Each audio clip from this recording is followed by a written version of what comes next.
Hello, my dear students. Welcome to this English Origin, a YouTube channel useful for the students of all level. But at present, it is especially meant for the students of higher level, that is of advanced level. तो चलिए ये English grammar से संबंधित topics पर आज आपको हम ले चलते हैं रिलेटिव प्रोनाउन की ओर। ये रिलेटिव प्रोनाउन ये पहले जो लेक्चर था इसके ठीक प्रीवियस जो हमारा वीडियो लेक्चर था वो रिलेटिव प्रोनाउन पर था और ये जो है पार्ट 2 है। अब एक बात मैं आपको यहाँ चर्चा कर दूं कि ये रिलेटिव प्रोनाउन बहुत ही यूजफुल चीज़ है जिसमें कि वो 6 परिस्थितियाँ, वो 6 रूल्स, वो 6 कंडीशंस मैं आपको बता चुका। आज मैं 7 तक और आज मैं उसको 8 से शुरू करने जा रहा हूँ। इसके साथ ही मैं आपको कुछ एक्सरसाइज भी कराऊंगा। इसके बाद इसके मैथमेटिक्स, इसके लॉजिक और इसके इम्पोर्टेंस के बारे में भी बताऊंगा कि why it is necessary to understand to have the concept of relative pronoun, क्योंकि ये प्रोनाउन है लेकिन रिलेटिव है। अब ये प्रोनाउन जो है वो सब्जेक्ट हो सकता है, प्रोनाउन हमारा ऑब्जेक्ट हो सकता है। ये प्रोनाउन रिलेटिव प्रोनाउन वो होता है जो नाउन या आने वाले एंटीसीडेंट यानी कि पूर्व में आने वाले नाउन या प्रोनाउन को इसको रिलेट करता है या कहें इसको मॉडिफाई करता है या उसको कहें कि एक्सटेंड करता है या उसको कहें कि उसके बारे में विशेषता बताता है। इसीलिए इसको एडजेक्टिव क्लॉज भी कहते हैं। अब जब ये एडजेक्टिव क्लॉज हो जाता है तो एडजेक्टिव क्लॉज सबऑर्डिनेट क्लॉज का हिस्सा होता है। अब ये सबऑर्डिनेट क्लॉज जो होता है वाक्य का अंश है, लेकिन ये एक तरह से वाक्य के फ्रेम को जोड़ करके बड़ा वाक्य भी बनाता है जिसमें एक खंड होता है जिसको हम लोग क्लॉज कहते हैं। वाक्य खंड कहिए या वाक्यांश कहिए। तो ये आप जान गए कि ये रिलेटिव प्रोनाउन भी है, रिलेटिव क्लॉज भी है। अब ये रिलेटिव क्लॉज जो है आपको समझना है कि ये सबऑर्डिनेट क्लॉज है। अगर आप सबऑर्डिनेट क्लॉज, अब इसके बारे में आपको बताऊंगा। जब सबऑर्डिनेट क्लॉज जानेंगे आप ये भी जानेंगे कि ये कॉम्प्लेक्स सेंटेंस का एक हिस्सा होता है। इसके साथ ये एक प्रिंसिपल क्लॉज भी लगा जाता है। आप समझ गए। अब चूंकि यहाँ विशेषता बताता है इसलिए इसको एडजेक्टिव क्लॉज भी कहते हैं।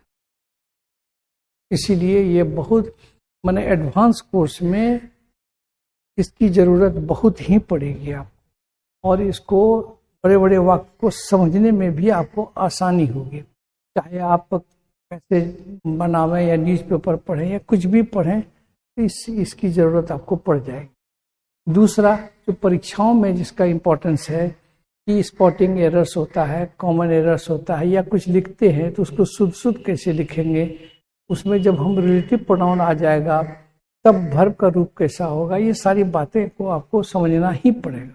तो चलिए आज का ये वीडियो बहुत खास है आपके लिए, तो इसको आप स्किप न करें, अंत तक देखें और पूरा लॉजिक को भी आज आपको हम समझा के ख़त्म कर देंगे। तो चलिए 7 तक बताए थे, इसमें हम बताए थे हु, व्हिच, व्हाट, दैट, ये सब जो है रिलेटिव प्रोनाउंस है। अब इसकी जगह पर ये 3 की जगह पर दैट का प्रयोग कब लगाते हैं ये आज आपको हम रूल 8 में बता रहे हैं। इसका प्रयोग निम्न परिस्थितियों में किया जाता है। निम्न परिस्थितियाँ कौन सब है? अगर वाक्य में ऑल का इस्तेमाल कर दिए हैं, एवरी का, एवरीवन का कर दिए हैं, नॉट एनी का कर दिए हैं, नो का कर दिए हैं, नन, नोबडी, ओनली, ये सब, या एडजेक्टिव का सुपरलेटिव डिग्री रहे, ये सब अगर रहेगा तो याद रखिए तब क्या लगेगा, हमको हु नहीं देना है, व्हिच नहीं देना है, व्हाट नहीं देना है, दैट दे देना। ये आप समझ गए। ये बहुत ही इंपॉर्टेंट रूल है, बहुत इंपॉर्टेंट। तो चलिए उसको एग्जाम्पल में देखिए। He is the kindest man. अब यहाँ सुपरलेटिव बना दिए तो हम यहाँ कह सकते थे कि that I have ever seen, वो whom यहाँ कह सकते थे he is the kindest man whom I have ever seen। तो whom नहीं लगा करके हमने क्या कर दिया, who का फॉर्म होता है whom, उसी का फॉर्म होता है हुज, तो उसकी जगह पर हम क्या लगा दिए, दैट। नेक्स्ट में आइए, man is the only animal, यहाँ ओनली लगा दिए, इसीलिए यहाँ दैट लगा दिए। ठीक है, अब देखिए there is none, that none भी रहेगा तो हमको दैट लगाना पड़ेगा। दैट कैन हेल्प मी, यानी कि अब इसका थोड़ा हिंदी भी जान लीजिए कि वो सबसे अधिक दयालु आदमी था जिससे मैं कभी मिला था। मैंने ऐसे जितने भी लोग दयालु लोगों से मिले हैं उसमें से सबसे ज्यादा दयालु यही आदमी था, यही वो खास आदमी। Man is the only man animal, सिर्फ मनुष्य ऐसा जीव है that can talk and laugh, जो बात कर सकता है और हंस सकता है। नेक्स्ट में आइए, देयर इज नन, ऐसा कोई नहीं है that can help me at present, अभी हमको कोई ऐसा आदमी नहीं मिल रहा है जो मेरी मदद कर दे। ऐसा हेल्पलेसनेस आता है आदमी को, लोग इस तरह की बात बोलते हैं। अब नेक्स्ट एग्जाम्पल, फेमस एग्जाम्पल दे रहे हैं। Shakespeare is the greatest, superlative degree में है, poet that England had ever had. यहाँ देखिए ये भीतरी है, ये हमारा क्या कहते हैं एक्सिलरी वर्ब। इंग्लैंड के पास जो जो भी ऐसे कवि हुए उसमें से सभी कवियों में सबसे महान कवि कौन हुआ, शेक्सपियर। देख रहे हैं हमने यहाँ दैट लगाया, यही दैट का हम इम्पोर्टेंस आपको समझाना चाह रहे हैं। तो मैं समझता हूँ कि आप समझ गए कि इन सब परिस्थितियों में जब ऑल रहे, एवरी रहे, नॉट एनी, नॉन, नन, ये सब रहे, सुपरलेटिव डिग्री रहे, ओनली रहे, तो हमको क्या लगाना है, रूल नंबर 9 में आइए, that is used after interrogative pronoun. ये देखेंगे आप, इंट्रोगेटिव प्रोनाउन से जो भी वाक्य बनाते हैं उसमें भी हम क्या करते हैं, दैट का इस्तेमाल कर लेते हैं। जैसे इट इज द टीचर, ये बहुत हमारा फेमस सेंटेंस है, मैं रिपीटेडली बोलता हूँ, it is the teacher that is important या that matters, not the kind of school he teaches in. का माने हुआ यही वो शिक्षक है जो कि महत्वपूर्ण है, न कि उस प्रकार के स्कूल जहां वो पढ़ाते हैं। मतलब ये नहीं कि जो ऑक्सफोर्ड में पढ़ाते हैं, जो कैम्ब्रिज में पढ़ाते हैं, जो हार्वर्ड में पढ़ाते हैं, ऐसे ही टीचर अच्छे होते हैं, ऐसी बात नहीं। ये टीचर का अपना स्किल होता है, अपना नॉलेज होता है, उसके हिसाब से पढ़ाते हैं। इसीलिए कहते हैं कि यहाँ दैट इसलिए दे दिए हम, यहाँ की इट इज दे दिए।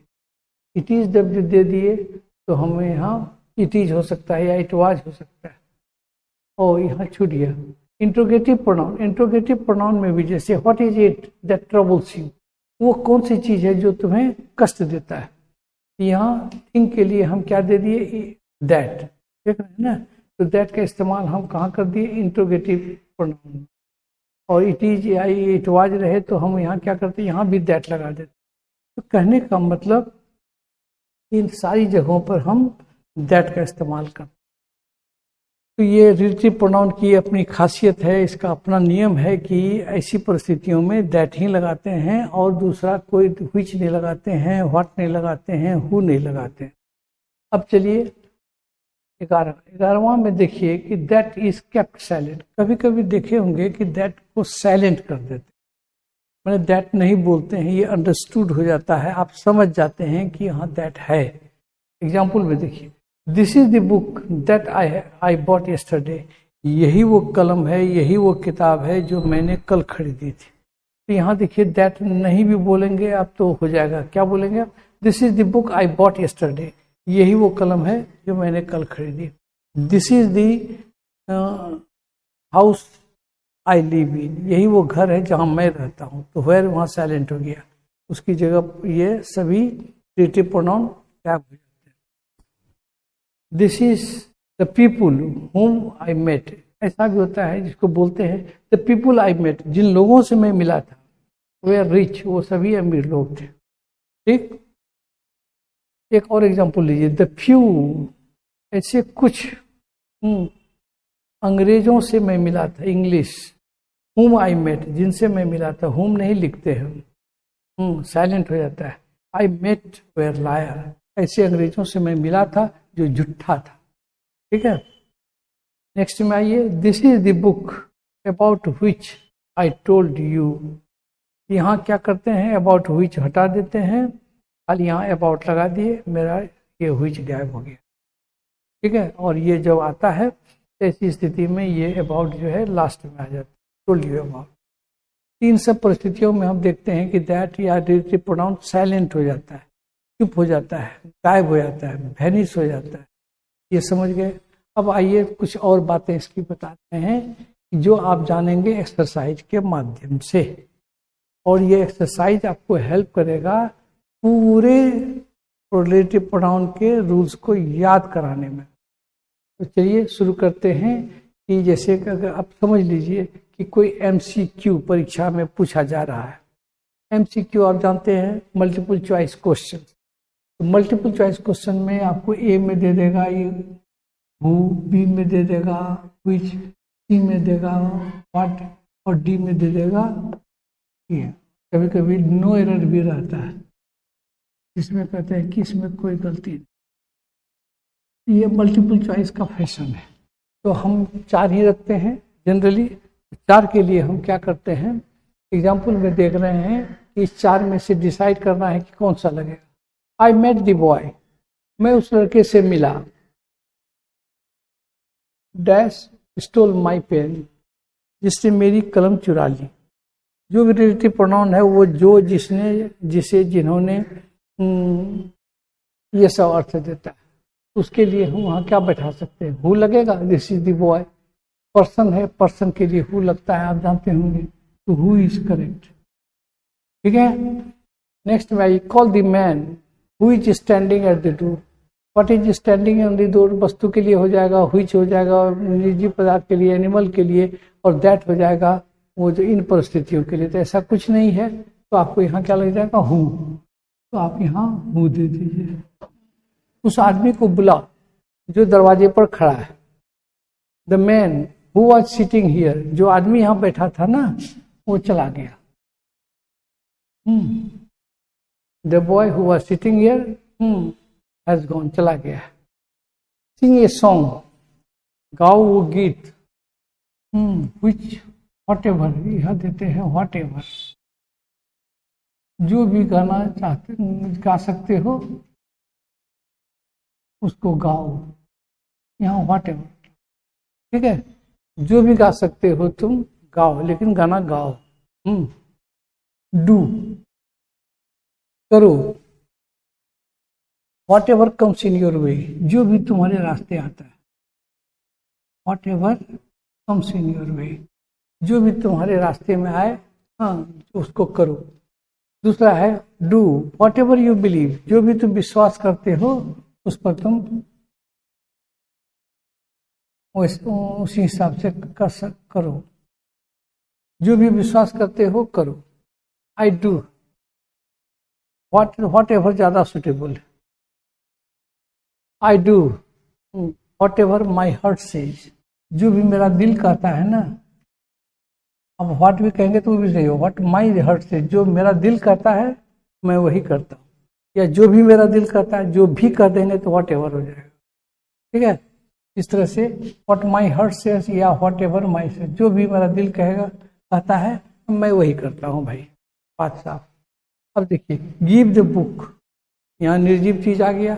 इसके लिए हम कहते हैं which you bought, which you have bought today, यही वो किताब है जो तुमने आज खरीदी। Sorry, which. अब आइए कुत्ता, कुत्ता एनिमल है, इसके लिए भी व्हिच का इस्तेमाल होता है। हम आपको सब रूल याद कराने की कोशिश कर रहे हैं, याद रखिएगा। एनिमल के लिए और निर्जीव वस्तु के लिए, ऑब्जेक्ट के लिए और एनिमल के लिए हम क्या करते हैं, व्हिच का प्रयोग करते हैं। ऐसे इंट्रोगेटिव सेंस में जाएंगे तो व्हिच जो है सेलेक्टिव चीज है, चॉइस होता है तब व्हिच चलते हैं। Which of you is Mohan, इसमें से कौन है जो मोहन है, वो सेलेक्ट करते हैं। लेकिन यहाँ रिलेटिव प्रोनाउन जब बन करके आता है तो वो सिर्फ क्या कहते हैं, निर्जीव के लिए आता है और जानवर के लिए। ये दो रूल आपका यही है। अब यहाँ देखिए 10 में द बुक, यहाँ भी वस्तु है तो व्हिच कर देंगे हम। क्या कर देंगे, which. Which is lying on the table is good, जो किताब टेबल पर पड़ी है वो बहुत अच्छी किताब। ठीक है, अब आइए, this is the only book. अब यहाँ आ गया ओनली, तो ओनली का रूल यहाँ आप पीछे पढ़ चुके हैं रूल 1 में ही। ओनली रहेगा तो क्या हो जाएगा, दैट हो जाएगा। ठीक है, that I have read in a single sitting. हम एक ही बार बैठे और ये किताब को पूरा शुरू से अंत तक पढ़ गए, तो यहाँ ओनली लग गया तो दैट लग गया। उसी तरह से this is the best, superlative degree रहता है तो दैट लग जाता है, ये भी आप जान चुके हैं, ये सब रूल आपको याद हो रहा है। इट इज आई, ये मैं व्यक्ति हूँ, हु एम एट फॉल्ट, जिसकी जो गलती पर है, यानी कि मुझसे गलती हो गई हो। It is I who am to fault. यहाँ हम ये उदाहरण इसलिए दिए हैं कि ये जो आपका वर्ब है ये किसको फॉलो करता है, हु को नहीं करता, ये एंटीसीडेंट को करता है। वो तो आपका रिलेटिव प्रोनाउन है, ये आपका रिलेटिव प्रोनाउन है, लेकिन रिलेटिव प्रोनाउन के हिसाब से वर्ब डिटरमाइन नहीं होता है। आपका किससे डिटरमाइन होगा, तो एंटीसीडेंट यानी कि नाउन या प्रोनाउन उसके पहले जो आता है, रिलेटिव प्रोनाउन जिसके लिए इस्तेमाल हो रहा है, उसी के हिसाब से वर्ब लगता है, क्योंकि वर्ब के लिए वो कर्ता होना जरूरी है। दिस इज द बॉय, यही वो लड़का है जिसे मैं बहुत चाहता हूँ। तो हूँ यहाँ ऑब्जेक्टिव केस में आएगा। ठीक है, आई लाइक मोस्ट, जिसे मैं बहुत पसंद करता हूँ। ठीक है, नेक्स्ट में आइए 15 में, हियर इज द बॉय, यही वो लड़का है जिसका कल क्या हो गया था, चाबी खो गया था। हुज, क्या लिखेंगे, हुज, जिसका, who whom whose, sorry who whom whose, ये तीनों हु का ही रूप है। एक है हु हो गया नॉमिनेटिव केस में, जिसको सब्जेक्टिव केस कहते हैं, हुम हो गया ऑब्जेक्टिव केस, और हुम हुज हो गया पॉजेसिव केस। यहाँ पॉजेसिव केस देंगे तब सेंस क्लियर होगा। ठीक है, इसमें कुछ भी उल्टा करेंगे खट से गलत हो जाएगा। नेक्स्ट में आइए 16 में, these apples are not such, सच रहता है तो वो हमेशा रिलेटिव प्रोनाउन एज लेता है। क्या लेता है, एज। ठीक है, उसी तरह से सेम भी रहता है तो एज ही लेता है। ये रूल आपको याद कराने के लिए हमने एक्स्ट्रा आपके लिए कष्ट किया हूँ। चलिए, देयर इज नो लाइफ, यहाँ एक और भी आपको पढ़ाए होंगे, बट भी एक रिलेटिव प्रोनाउन है, यहाँ बट लग जाता है। क्या लग जाता है, बट, और नेगेटिव सेंस में रहता है तब। ऐसा कोई जीवन नहीं जिसमें टेंशन नहीं, जैसे कहते हैं। ठीक है, उसी तरह से यू कैन गो, तुम जा सकते हो, वेर एवर यू वॉन्ट, यहाँ वेर एवर भी आपको बताते हैं, जहां भी तुम जाना चाहो वहां चले जाओ। वेर एवर, व्हेन एवर, ये भी है relative pronoun. You can stop working, तुम काम करना बंद कर सकते हो, वॉट एवर यू वॉन्ट, जो भी तुम चाहो, या व्हेन एवर, यहाँ व्हेन एवर दे तो ज्यादा अच्छा है। जब भी तुम्हारा मन करे तुम काम बंद कर सकते हो। ठीक है, तो व्हेन एवर, ये व्हेर एवर है, ये व्हेन एवर है। व्हेन समय बताता है, व्हेर स्थान बताता है। इस तरह से मैं समझता हूँ कि सारा रूल्स भी आपको याद होंगे। इस मॉडल को आप जरूर रख लीजिए, इसका आप स्क्रीनशॉट ले लीजिए, तो आप इस समुच्चा रूल को, इसको एक पढ़ने के बाद एक बार इसको पढ़ लीजिए, आपको पूरा कंसेप्ट क्लियर हो जाएगा रिलेटिव प्रोनाउन का। अब आते हैं एक नई बात पर। हम आपको ये भी कहना चाहते हैं कि ये रिलेटिव प्रोनाउन तो पढ़े आप जानते हैं क्या क्या पढ़े आप, हालांकि इन डिटेल में इसी चीज की चर्चा करूंगा इन डिफरेंट हेड, अलग अलग हेड में। तो अलग हेड क्या आएगा, तो मैं आपको बता दूं कि मेरा मोड ऑफ टीचिंग या मेरा मेथड ऑफ टीचिंग ये है कि मैं पूरे इंग्लिश ग्रामर को 3 फेज में पढ़ाता हूँ। पहला होता है फाउंडेशन, जिसको बेसिक भी कहते हैं। एक बेसिक पढ़ा देते हैं कि मोटा मोटी सबका नाम जान लो। सेकंड में आता है कि थोड़ा सा आप उसको और गहराई से जानो, आइटम वाइज जानो। और लास्ट होता है इन डिटेल। जैसे अभी तक आपको नाउन के बारे में मैंने डिटेल में नहीं बताया। मैं ये आइटम मेरा अब दो तीन ठो आइटम बचा है, जिसमें मैं आपको बताऊंगा सेंटेंस के बारे में। तो sentence, pattern of sentence, structure और काइंड्स ऑफ सेंटेंस में पढ़ा चुका हूँ, डेफिनेशन ऑफ सेंटेंस पढ़ा चुका हूँ। अब आपको स्ट्रक्चर ऑफ सेंटेंस या पैटर्न ऑफ सेंटेंस 2 चीज पढ़ाऊंगा। उसके बाद पढ़ाऊंगा उसमें हम इस सेंटेंस में आप जानेंगे कि कॉम्प्लेक्स और कंपाउंड और सिंपल 3 तरह के सेंटेंस होते हैं। स्ट्रक्चर ऑफ सेंटेंस में ये पढ़ाएंगे। जब आप तीनों सेंटेंस पढ़ा देंगे तो कॉम्प्लेक्स से कंपाउंड कैसे बनाएंगे, कंपाउंड से कॉम्प्लेक्स कैसे बनाएंगे, ये भी पढ़ाएंगे। इसके बाद आपको पढ़ाएंगे हम कि ये एनालिसिस क्या होता है, तो कैसे एनालाइज करते हैं, क्या क्या हो जाता है। और अंत में होता है सिंथेसिस, जो कि करते हैं कॉम्बिनेशन, यानी कि बड़ा बड़ा सेंटेंस कैसे बनाते हैं, उसको जोड़ने का, उसको तोड़ने का, दोनों का बुद्धि बताएंगे, खत्म हो जाएगा। यानी कि you are at the verge of finishing general items of English grammar. ये मैं खत्म करने जा रहा हूँ। फिर मैं सिर्फ आपके क्वेश्चंस को सॉल्व करूंगा। सारे कंपटीशंस के क्वेश्चंस को मैं सॉल्व करके आपको दिखा दूंगा कि यही नियम अप्लीकेबल है। मैं वीडियो देखा हूँ जिसमें कि ये कंप्लीट नॉलेज नहीं देता है, कुछ कुछ अधूरा रहता है, और हमने कोशिश की है कि जो भी मैं पढ़ाऊँ डिटेल में पढ़ा दूँ। तो थोड़ी सी चर्चा मैं यहाँ आज करना चाहूँगा कि मैं आपको रिलेटिव प्रोनाउन पढ़ाया तो हूँ, लेकिन आपको ये भी पढ़ा दिया हूँ कि रिलेटिव प्रोनाउन जो है वो नाउन या प्रोनाउन की विशेषता बताता है, इसलिए इसको एडजेक्टिव क्लॉज भी कहते हैं। और एडजेक्टिव क्लॉज किसका हिस्सा होता है, तो सबऑर्डिनेट क्लॉज का। अब ये सबऑर्डिनेट क्या होता है, तो कॉम्प्लेक्स सेंटेंस का हिस्सा होता है, तो वो भी आप जान जाएंगे, इसलिए इसको क्लॉज भी कहते हैं। ये रिलेटिव प्रोनाउन भी है, रिलेटिव क्लॉज भी है। रिलेटिव क्लॉज आपको बता दें, रिलेटिव क्लॉज एक एडजेक्टिव क्लॉज होता है, एक एडवर्ब क्लॉज होता है। ये जो आपको मैं तो बताया ये एडवर्ब है, ये सब जो है एडवर्ब क्लॉज है, ठीक है,